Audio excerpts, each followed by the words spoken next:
Shalom creators, I would like to welcome my new subscribers and everyone viewing my channel, The Spiritual Alchemist and Temperament Therapist. Thank you for liking, sharing, and subscribing.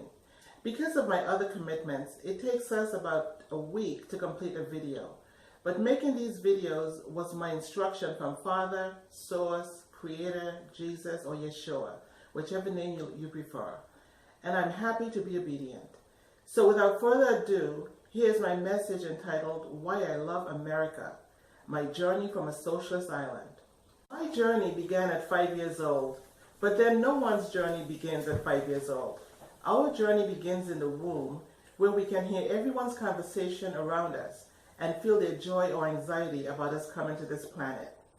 The ancient sages teach us that we tell our mother what to name us from the womb. The best part is, she gets the benefit of thinking it was her idea. At 5 years of age, on the island of St. Kitts in the British West Indies, usually they abbreviate it BWI, I was placed in the stewardess's care as I traveled alone to the USVI, the United States Virgin Islands, or as it is now called, the American Paradise. As I sat on the plane, I could still hear my mother's words, "Don't take more than 2 candies." This scenario would not happen today with DHS and airline regulations, but it was prevalent at that time.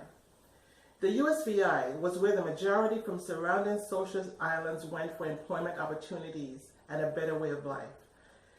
Now I was traveling alone because getting out of a socialist country is an ordeal for families.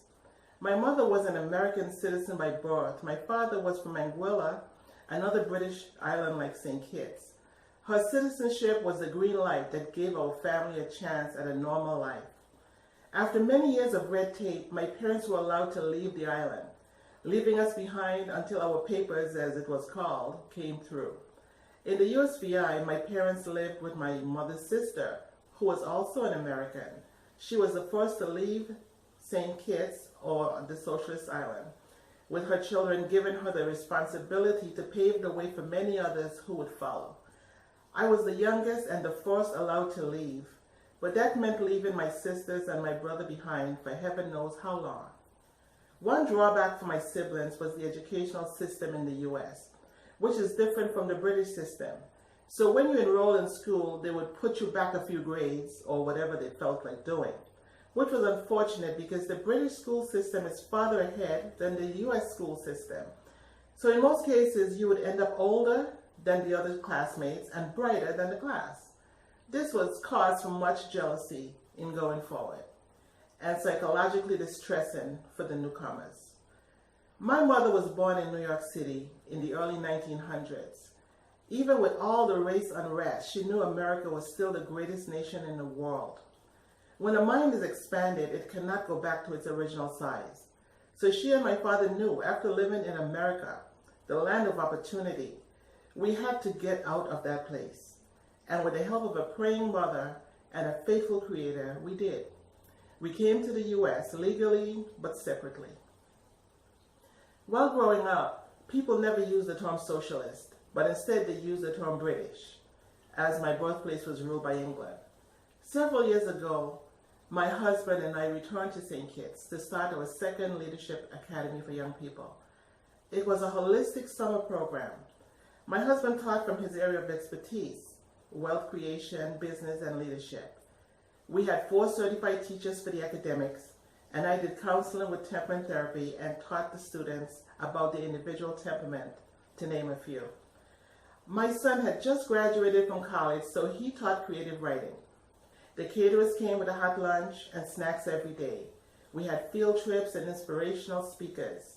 The young people were bright and wonderful, and they had fun expanding their horizons with us. My husband's father was also a Kittitian, so the Prime Minister at that time got us passports practically overnight to conduct our business. However, we funded the entire project ourselves. Everything is at minimum 30% higher in those countries. Socialist leaders are not interested in abundant life for anyone but themselves. They don't invest in the children like they should, hence the high crime and teen pregnancy rates in their countries. It's the old English adage, children should be seen and not heard. We changed a generation with many young people in St. Kitts and St. Thomas with our academy. That was one of our gifts to the earth. When we got back to the U.S., my son kissed the ground at the airport. We were surprised. We thought he was having fun. He was, but there's no place like an American territory. I love America because my mother taught us to love America. We all get what we expect in life. America has been good to me, which is what I expect. Sure, I've had my incidences of racism in the Caribbean and on the mainland, but who is looking back? What you continually focus upon becomes your experience. The Creator warned us about looking back. He said, remember not the former things, neither consider the things of old. Behold, I will do a new thing in your life, if you don't look back. I will give you rivers in the desert. As a collective consciousness, the universe can only change our future when the feelings of the past no longer dominate our speech and our emotions. Let me say that again. As a collective consciousness, the universe can only change our future when the feelings of the past no longer dominate our speech and our emotions. People in socialist countries inherently suffer from a lack of self-love and a lack of self-esteem. The only way for a democracy like America to honor socialism is because her citizens are asleep and suffering from a loss of identity and a lack of self-love. It's one thing to be born into socialism and another to choose it for your family and your country. That's madness. The people in the media that speak favorably of socialism do not keep their money in socialist countries. They know socialism and poverty go hand in hand. They also have their own security with guns. So why are they telling you to get rid of your gun? Socialist countries are police states.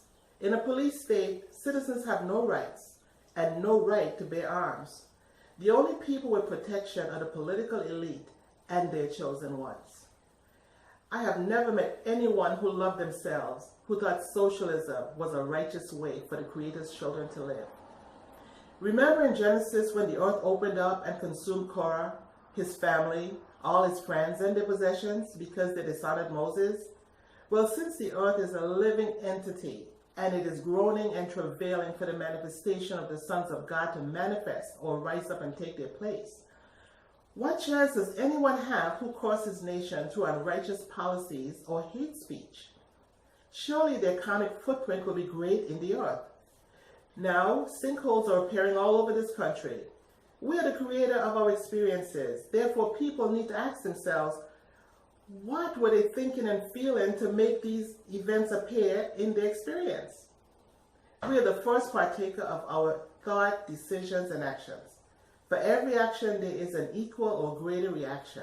Nothing goes unnoticed by the universe. Citizens of socialist countries are encouraged to become thieves and robbers. They believe it's okay to put their hands in other people's pockets while despising these people's wealth. However, the law of cause and effect says what you despise will move away from you. Men and women who practice such politics will never make a poor man rich by giving him someone else's creation or hard-earned money. Poverty is a mindset. Poverty is learned behavior. Until you educate the poor on how to attain, maintain, and grow wealth, you haven't helped them not one iota. It's comparable to giving a man a fish so he can eat for a day, instead of teaching him to fish so he can have more than enough to share with others. Socialism thrives on a shortage mentality, or the notion that this world doesn't have enough abundance for everyone. This ideology is in direct opposition to what spiritual people know the Bible teaches, that there is more than enough abundance on planet Earth for everyone. So if that is not what we are seeing, we should do empirical research as to why more abundance isn't happening. And you will find dirty politics and unprincipled policies are involved. People living with shortage are already vibrating at their level and need no prodding to join the group. People with money who think socialism is a viable option are vibrating at the level of unworthiness and self-sabotage. They also share a shortage mentality stemming from their dysfunctional core beliefs. I like to say it this way: keep living. you will see these people will one day be poor. Psychologists call it a self-fulfilling prophecy, because if you aren't grateful for wealth, it will take wings and fly away from you, because money is like a beautiful woman. It must be respected to stay in your life. When you come right down to it, socialism is about totally controlling the souls of the masses by crushing the human spirit, by making citizens think they are not more special than anyone else. Their mentality is we are all the same, so let's pass a law to all share the same bathroom, because there's nothing special about you or your children. The deceit is this law is for everyone but themselves and their elite group. In other words, while your little girl is using a bathroom with a pedophile, they are using private chambers. Why can't social justice ever begin at the top? So, why do I love America? Because I know a lot about America.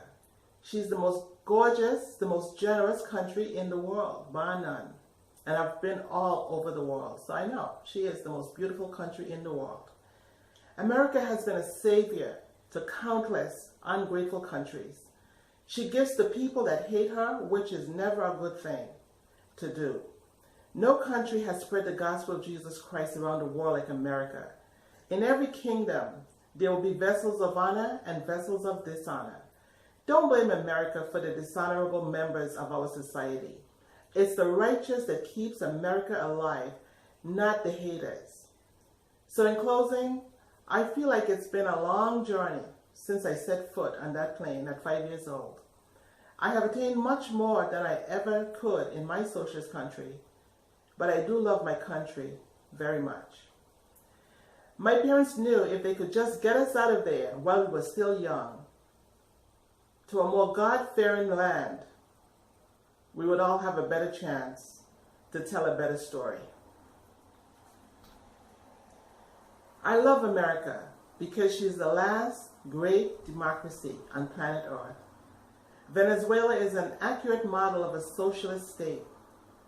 They're out of food, they're out of gas, they're out of toilet paper and civil liberties, and out of other people's money, just to name a few.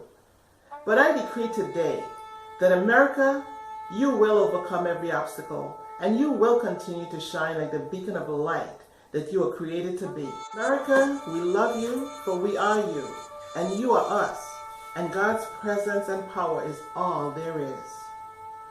This is Dr. Phyllis, wishing you peace and prosperity in America. Until next time, shalom, creators.